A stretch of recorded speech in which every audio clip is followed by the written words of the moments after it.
last cannon shot of the day. We appreciate your visit to the fountain. And what we're going to show you here are a couple of weapons that Pedro Menendez Diabolez and his men brought to the New World in September of 1565. Now, I'm sure that you recognize this as a crossbow. Behind me is the cannon we're going to fire for you. Now, both of these had something in common. Back in the 16th century, they were obsolete weapons. And they were being brought here because they were cheap to buy. When you were the leader of an expedition to the New World, the way Spain worked these things during the Age of Discovery was you as the leader were responsible for financing the entire voyage. You had to get the ships, get them in, and equip them. This is quite an outlay of money. Even the richest guys had to have investors. Menendez had 14 of them for the Enterprise of Florida. That is, people that would lend him money for his expedition and expect a return on their investment. The point I'm trying to make is that he had just so much money to spend. So he's like all of us when we have a limited amount of money, we try to get the best value we can, make our money stretch out as far as it can go. So that's what he was doing. He was looking for things that were going to be useful but not expensive to buy. The crossbows had not been a frontline weapon for the Spanish Army for about 65 years at this point. And this cannon behind me, well, pretty good cannon in 1465, but in 1565 it's an antique. And again, the Army doesn't want to use them, so he could buy them in quantity at a very good price. Now, we'll talk about the cannon in a minute. Let me tell you just a little bit about the crossbow first. We know there were 30 of them aboard the ships when they landed here. And they were being brought here for a very important job, and that is to act as a backup weapon for the soldier's gun, the matchlock arquebus. The matchlock's most serious problem was the amount of time it took to reload and fire it, on average about 35 seconds. That may not seem like a long time to some of you, but quite frankly, if somebody's shooting back at you, that's an age and a half. I'll give you an example. The Timucuan warriors, they had longbows. They could fire 5 well-aimed shots at you. No problem whatsoever. For every 1 shot you could fire at them. Not good odds for survival. So that's where this comes in. While you are reloading your gun, the guys with the crossbows can keep firing their bolts at the rate of about 1 every 15 seconds. And, keep the enemy's heads down while you're reloading. Not a great solution, but certainly better than nothing. Now, the one that I have in my hand is very typical of the Spanish crossbow you would have seen them carrying in the New World. This is what I call a soldier's crossbow or a munitions-grade crossbow.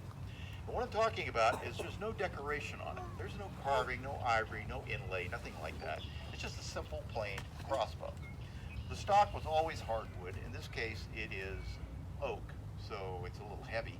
Most of the time they use European walnut, which is a little lighter. Up here we've got the stirrup. This is the prod or the limb of the crossbow. Both of these items are attached to the wooden stock by the use of what are called bow irons. This is one of 2 ways they could be attached. The other way was a very elaborate bunch of cord and knotwork called a bridle.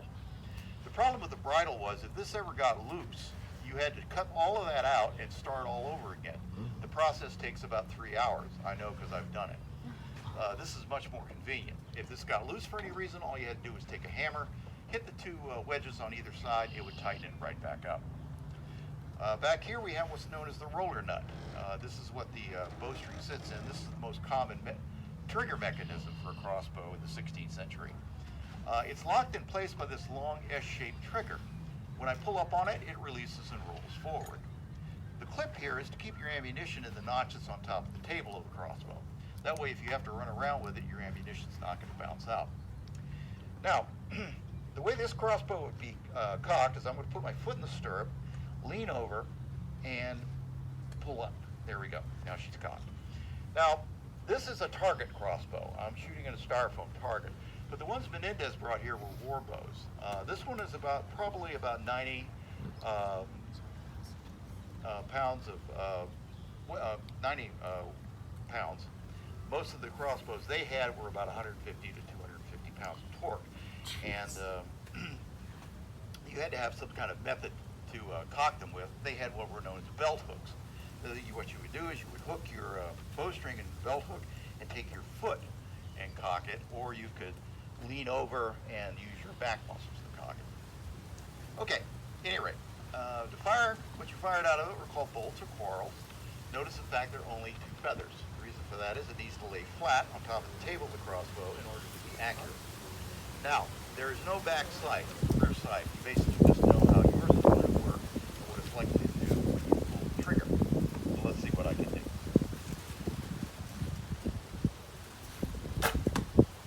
Wow. Wow, good shot. Okay. After all day of hitting everywhere in the target. You hit it at the end. Nice All right, shot. well, at any rate, the other thing was they were used for hunting. The nice thing about a crossbow is it doesn't make a lot of noise. You're not going to scare off all the game in the area that you're hunting in. So if you miss the first time, maybe you got a second chance and have some meat for the pot that night. Okay, well, that's it for the crossbow. On to the cannon. All right.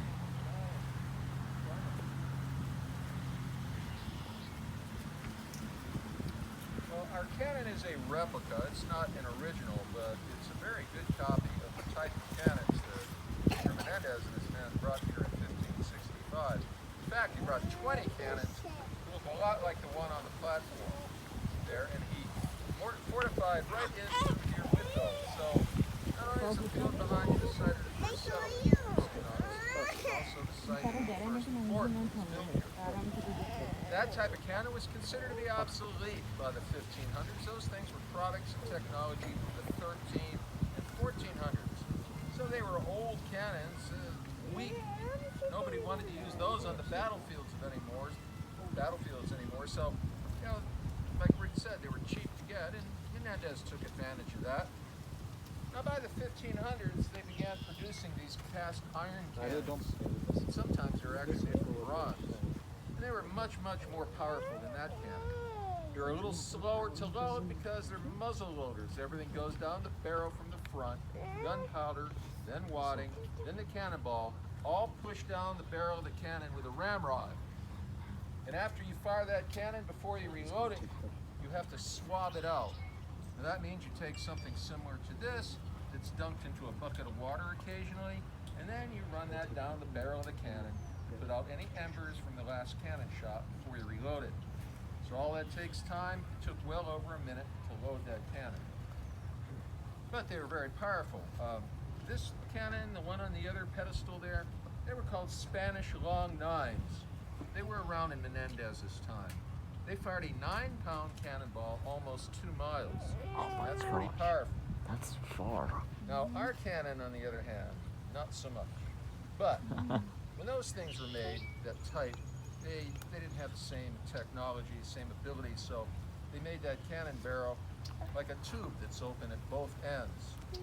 And it's made from staves of iron, much the way a wooden barrel is made with staves of wood. And the rings that you see around the barrel act much the same way as the hoops on a wooden barrel.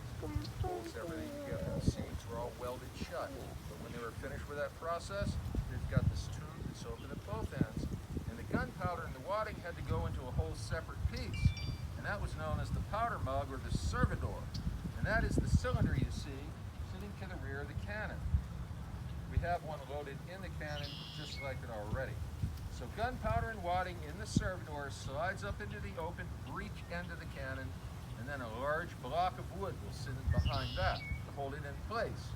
That's called the breech block.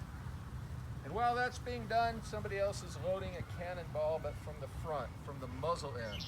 So this is a breech-charged, muzzle-loaded cannon. They were called bombardettas.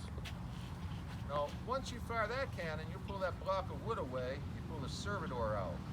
Got another one. It's already loaded with gunpowder and water. You can quickly reload that cannon. You're going to get your second shot off in around 25 seconds, more or less. If you have 3 or more servidors per cannon, which was quite common, you got a 5-man crew switching these things out. A couple of the guys are reloading the servidors with gunpowder and wadding, and you keep up this fast rate of fire between 2 and 3 shots a minute. Now that's 3 times as fast as that cannon, but because of the way they're made, they were weak. They were restricted to small cannonballs. Ours fired a 6-pound solid iron shot. Now all cannonballs were solid in the 1500s. They didn't have exploding cannonballs yet. Those don't come around to the 1700s.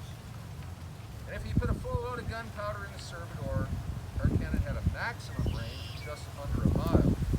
And I use the Bridge Alliance down there as a reference. That's 9/10 of a mile from here. It gives you a pretty good idea of their maximum range. Now these things weren't accurate by any means